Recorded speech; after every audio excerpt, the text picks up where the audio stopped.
Hi, my name is Dave Kulchar, and I presume that you're watching this video because you're part of a search process, perhaps on the search team itself, and you're considering the calling of a new pastor to your church.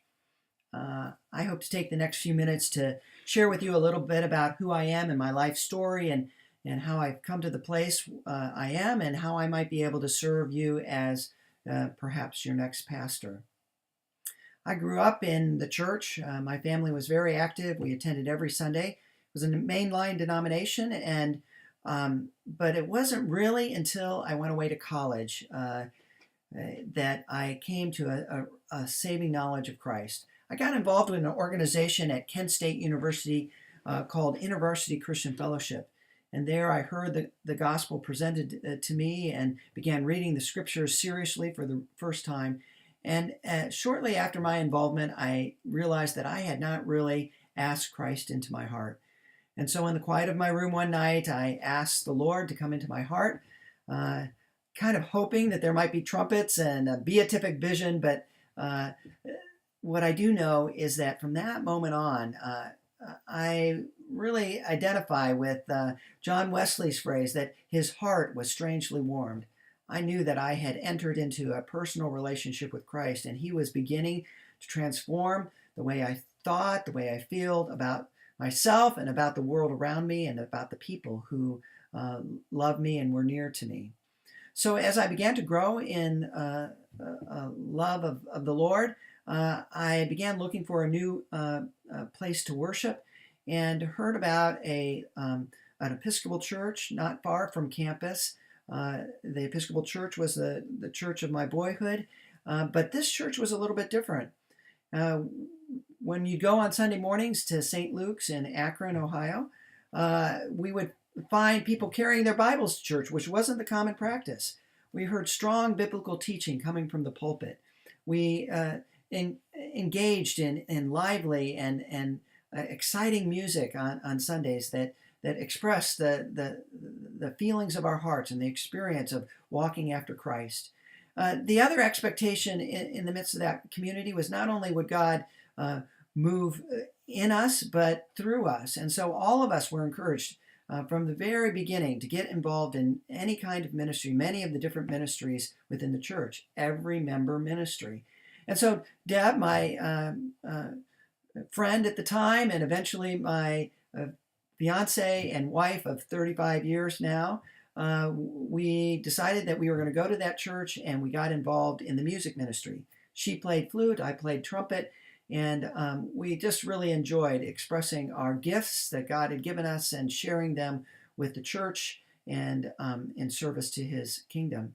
But we also were asked to get involved, at least from time to time, involved in the young adult ministries there.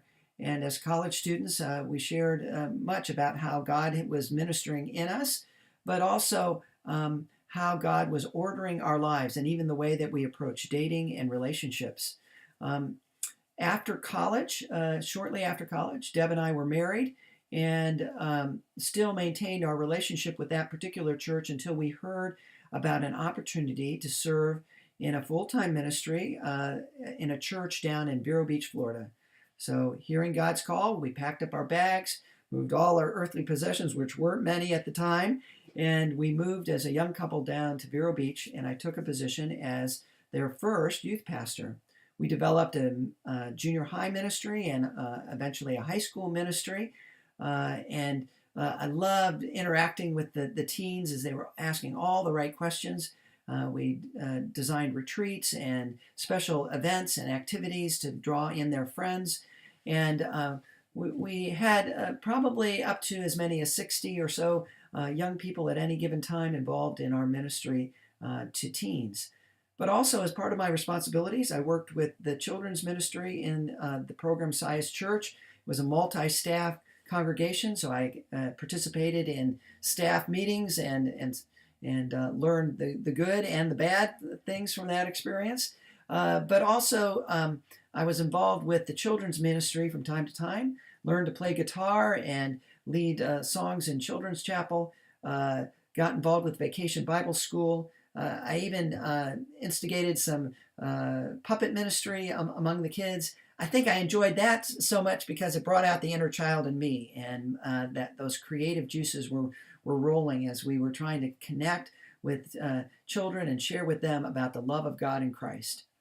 Um, After 5 years of ministry in Trinity in Vero Beach, I was approached by my rector as well as lead pastor and some elders in the church who asked if I would consider ordained ministry in the church. And so I began that process and was accepted to seminary and accepted to the process within the church and went off to seminary for 3 years. But the ministry didn't stop then. We were then student pastors, and I got involved in a local church there, but had opportunities to preach and teach.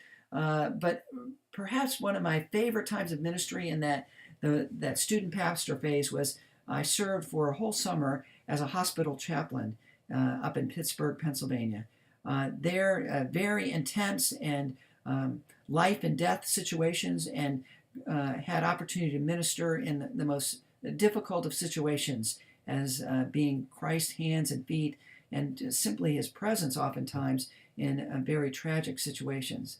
But I also learned at that point the very important role that we as Christians need to play at those moments in people's lives. So needful and so prime for us to engage people and connect with people in their time of greatest need. After seminary, I was ordained in 1990 and served as an associate pastor down in Portsmouth, Virginia. There I served for 4 years, primarily doing pastoral ministry to the sick and the aged, but also working with the Sunday school programs, and as well as that we had a day school that operated out of our facility, and I was their chaplain and would do regular chapel experiences for kids up through third grade. As well as I got involved in a ministry hosted by our church called Living Waters. It was a ministry to those who are struggling with sexual addictions. I was so glad to be involved with that ministry because I began to see God work in the areas that the world would say there's no hope for change in these sort of areas of your life. And yet God moved powerfully through a relationship with him and through a supportive community around them. Their testimony was that God had worked and moved and was bringing them to a place of restoration and healing in their lives. At that point, which was 1993, I accepted a call to serve as the lead pastor, sole pastor of a family-sized church. We worshiped between 70 and 100 on a Sunday morning, and I served there in Flushing, Michigan, outside of Flint, for approximately 11 years. Our focus there was discipleship, though we did do outreach through programs like Alpha and community blessing projects and so on. I got involved with a strong pastoral association in our area. One of our projects as a community effort, a Christian community effort, was that we distributed the Jesus video to every household in our zip code. It was also through those relationships that I was part of the founding board of a interdenominational work that is a food pantry clothing closet that ministers to the needy within our community. It is still going to this day, and even folks that are part of my present congregation are active members of that ministry and work weekly there. We serve over 400 people a month through that ministry, and it's a real blessing to see that flourishing and impacting our community in a healthy and Christian way. Back in 2005, however, I was feeling the strain within my denomination that I grew up in and was ordained in, the Episcopal Church, as they were wandering more and more away from the biblical moorings of their church, and felt that I needed to come under new Episcopal leadership. And so I sought oversight through bishops who were from overseas. They were from Africa and Southeast Asia, under an organization that was formed to plant new, biblically sound, and ministries here in the North America called the Anglican Mission in America.